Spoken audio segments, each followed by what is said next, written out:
What's up guys, today on Auto Joe we're driving this 2017 Volkswagen Golf GTI. This is of course the sport model, which set itself between the S, which was the base model, and the SE, which was a higher trim. Of course this was just 1 year only that Volkswagen offered this sport model, and it comes with the performance package, which we'll get to, but this inline turbo 4 makes 220 horsepower, 258 pound-feet of torque.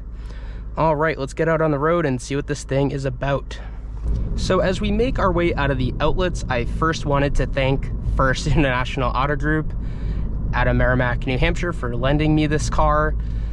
This is a special one, as of course, I really haven't spent a lot of time in the Golf GTIs. I have driven the Mark 8, but I haven't driven the 7, which we have here, or the 7.5, which began in 2018 as a facelift. The interior of this Golf GTI has always, in my opinion, felt like a more expensive interior than the price. This sport trim we have here today was priced just below $30,000. The new ones have definitely crept up in price, but this one being pre-owned, we do get a pretty good deal on the First International Auto Group site, so definitely keep that in mind.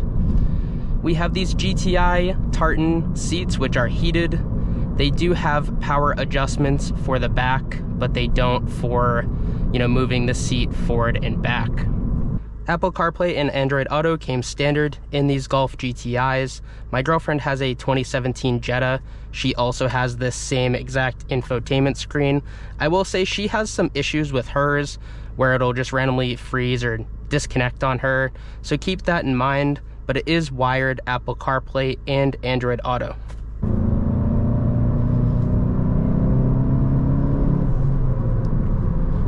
So this Golf GTI does come with the performance exhaust, which makes it sound a little more throaty than that traditional 4-cylinder, and honestly has a nice note when you're revving through gears. You really know where your tachometer is.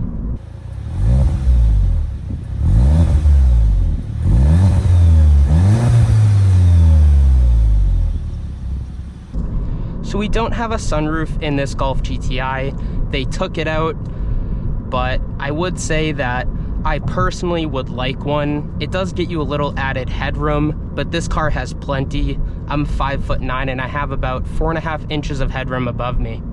The back seats is where you get a little more compromised in this Golf GTI because the car has a short wheelbase. You don't get a lot of legroom back there, but you are going to have enough room for, stuffing stuff back. If you want to put the seats down, it's perfect for that. I've always been a pretty big fan of hatchbacks. I actually was looking at the Mark 8 GTI, but I didn't want a daily driver that was manual transmission just because I do a lot of traffic commuting, which honestly anyone will tell you that, oh yeah, I'd tough it out. No thank you, I'm good with my Mach-E.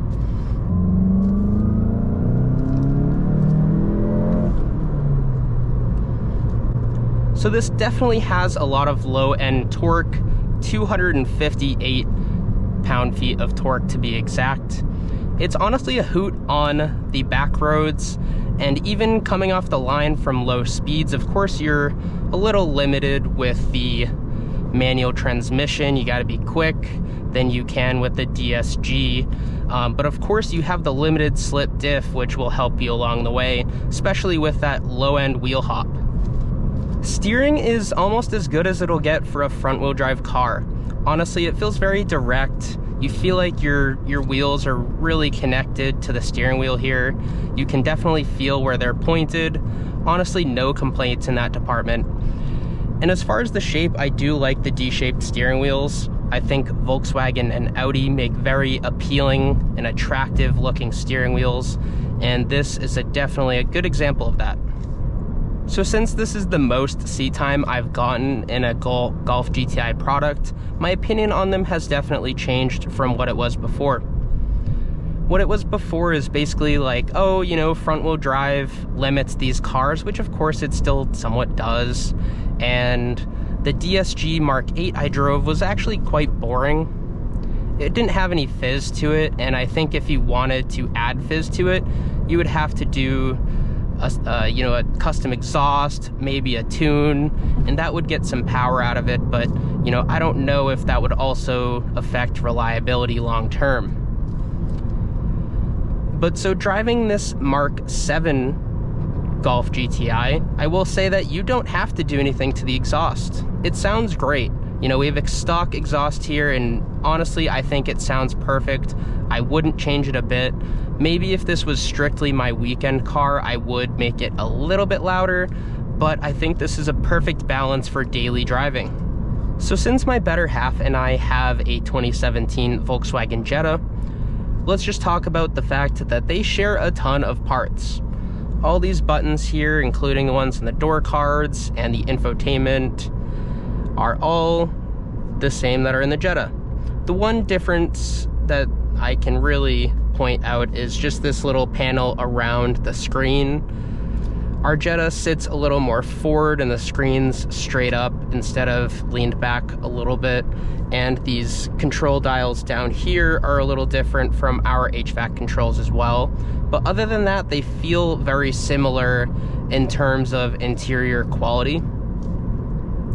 Though I think the Golf GTI is a bit more refined, and the sound deadening really proves to be superior in this car over that Jetta. Alright, so we're turning onto the worst road in Merrimack, New Hampshire. So if anyone doesn't know, we test the cars all at 20 miles an hour over this little hill here and see how they perform in terms of suspension. Slow it down a little bit.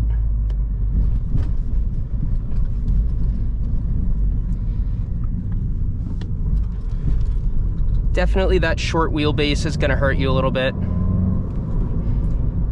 I will say that if you took like a Passat over that same road, it would feel a lot more refined, just because those harsher bumps really jolt this thing back and forth, making it a little unsteady. So exterior wise, we have these 18-inch Nagara wheels, we have upgraded brakes which came with the performance package, and overall a very classic Volkswagen design. I think they did right by doing the facelift to the front end. I think honestly the new front looks a lot better than this one, but this one's not bad to look at either. One thing we should talk about while we're in a Golf GTI is the fact that they discontinued the manual transmission. So as everybody knows, Golf GTIs are very crucial to the car community. There's a large aftermarket support for them. There's a lot of people who have like a cult following for this Volkswagen Golf GTI, and I think it's just such a disservice to the car community that they would do that. With that being said, I do think that the Mark 8 Golf GTI was the least impactful generation of the GTI, and hopefully the Mark 9 will be better and bring a lot more people back to this, to this community.